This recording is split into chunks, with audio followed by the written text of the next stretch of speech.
ఈ రోజు ప్రజలు ఇచ్చిన అవకాశాన్ని మనం అమ్ము చేసుకోవడం కూడా కరెక్ట్ కాదు. ఒక పవిత్రమైన యజ్ఞం చేస్తున్నాం. ఏ వ్యక్తి వల్ల అభివృద్ధి ఆగిపోకూడదు, ప్రజల్లో అపనమ్మకం రాకూడదు. నిరంతరం ఎన్డీఏ కంటిన్యూ అయితేనే ఈ రాష్ట్రానికి భవిష్యత్తు ఉంటుందని మరొకసారి మీ అందరికీ తెలియజేస్తున్నాను.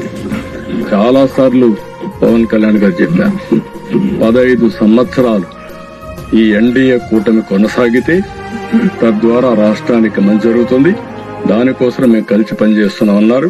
మళ్లీ 2029 ఎన్డీఏ గెలవాలి.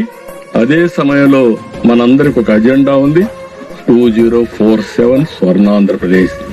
స్వర్ణాంధ్రప్రదేశ్ లో మనం అనుకున్న లక్ష్యాలు సాధించడానికి ప్రపంచంలోనే అత్యంత శక్తివంతమైన జాతిగా తెలుగు జాతి తయారు కావాలంటే మనలో కూడా ఒక నిబద్ధత ఉంటేనే సాధ్యం.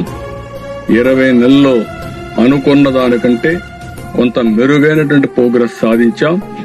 ఇదే దీక్షతో ముందుకు పోవాలని మరొకసారి కోరుకుంటూ ఈ అవకాశాన్ని ఇచ్చిన మీకు నమస్కారాలు, ధన్యవాదాలు. Thank you.